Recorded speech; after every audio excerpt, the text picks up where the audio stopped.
business anchor Motheo khoaripe joins us to discuss the implications of this story. Motheo, of course, Lakransi says he had nothing to do with the inflated profits and dodgy dealings at Steinhoff.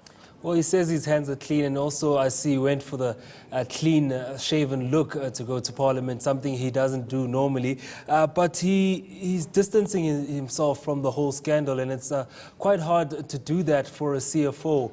He does say, yes, it's a complex, large company, but according to their own auditors and the definition of a CFO, his role is really intrinsic in what the company does, especially when it comes to the bottom line and the finances of the company, to protect the vital assets of the company, ensure compliance with financial regulations, which is what they were found to be offside for, close the books correctly, and just to maintain the finances at the company. But he's saying he's got nothing to do with it.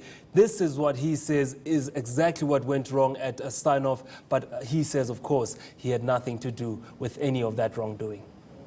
So first of all, there were inflated profits. So that we all know, and the company has made that public.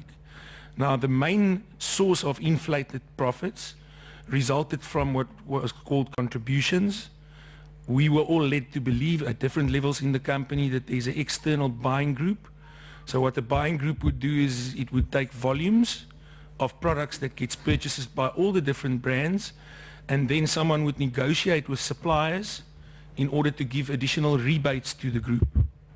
So what transpired is there was a buying group, and this buying group paid contributions or additional rebates to the operating entities, and therefore the company showed that profit coming into its income statement. However, this buying group now seems to look as if it is non-existent. The second bucket of what went wrong related to transactions where assets would be acquired at inflated values, and for there's a lot of permutations. We can maybe, when we get to questions, go into more detail for that one.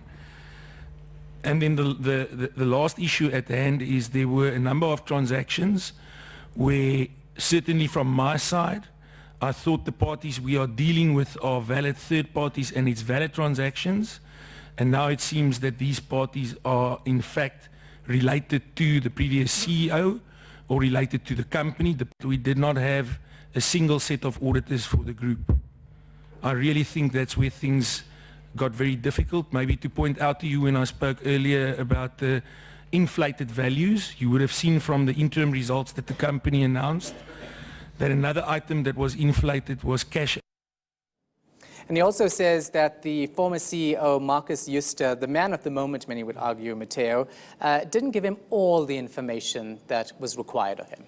I think he sounds like a very lax CFO, which is quite unlikely for a big company like Steinhoff. You do want to make sure that, yes, we are a big entity, and his role mainly was in Africa and the Americas, but he, seems like a CFO that wasn't constantly checking on the books. And a CFO, if he says there wasn't a sole auditor for the company to look at the entire operation, then surely he should have been the one to tell the board that, look, guys, I think there's a problem with the way we are auditing. I think there should be someone looking at the entire complexity of this company, which he never did. He joined the company in 2013. In 2015, German authorities burst the offices at Steinhoff for what they called some irregularities that were happening there. And interestingly enough, there was a roadshow happening for the company's listing at the time, and he was there as CFO. And after that, he did not put in place the particular auditors he's saying were missing from the company. Whether it was deliberate, we'll find out from that PwC investigation.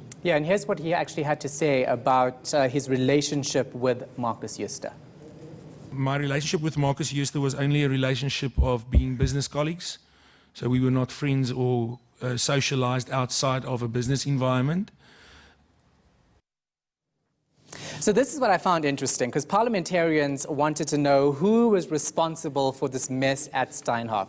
And Lakransi's response was, I was sad by what happened.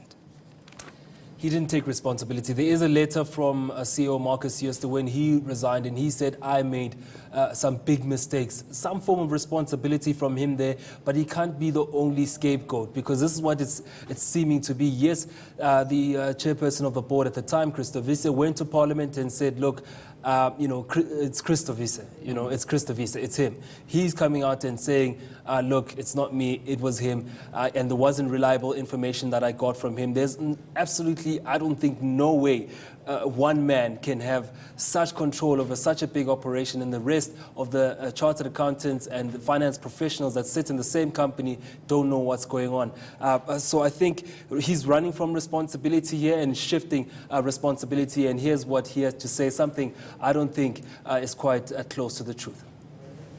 From my side, I also do not think I did anything deliberately wrong, and I hope that I can shed some light on what went wrong, and also how to fix it into the future so that things like this does not repeat itself. And I've given that quite a bit of thought. Wisdom comes in hindsight. So from my side, I was the CFO appointed since 2013 of Steinhoff. So I became the CFO of Steinhoff in 2013. I was mainly responsible from an operational perspective for the business units in Africa, as well as co-responsibility for the business unit in the United States. Steinhoff is a complex group, and I'm pretty sure you have in your previous sessions been taken through the complexity of it. But I did prepare this slide for you in order to just take you through some of the complexities, because to really understand what went wrong, I think it's important to understand the way processes worked, and also the way reporting worked, and also the way scrutiny worked within this business. Sounds like he has a frog in his throat, because I want to clear my throat hearing him speak. So tell us what's he saying about the pension money that we lost. Well, unfortunately, he's really saying there's no way to recoup that money. And unfortunately, those investors that fell for the inflated books, that fell for the great business that it presented itself as, will not be able to recoup that. We know there are class action lawsuits against them in Germany and in the Netherlands, I believe, as well, for investors that say they were misled, and also trying to pull in banks such as ABSA to say, you guys, should have looked at this and giving us a proper investor case into the company that we're putting our money into. But he's saying, of course, in terms of those pensions, the government employees pension fund lost about 20 billion rand from the collapse as well.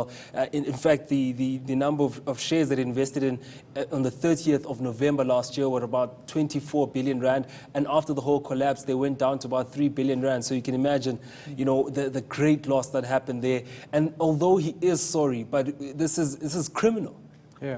This is really criminal. We can't look at it as a matter of, oh no, it was just a mistake. There's a lot of money at stake here, and there are people here, and German authorities are actually looking at emails between the leadership at Steinhoff that would look the other way, and sometimes pass deals that were not within regulation. So as soon as those forensic reports comes out, and the report from the auditor regulator, we will see the kind of corruption that has been happening at Steinhoff, and I think we'll feel less sorry for the likes of Ben Lachranzi.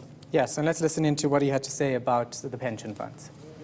Pension funds have lost money up to where the share price is today. The company needs to focus on a restructure, and then the debt is still there. And the honourable member mentioned it earlier that there's a huge amount of debt that's still there. And that debt will, in all likelihood, and this is my view personally and not that of the companies, would have to involve a subsequent restructure again, because the debt needs to be repaid in some sort of way. So in my mind, I do believe that the losses that the pension funds took up to date will, in all likelihood, be permanent losses and not necessarily temporary losses.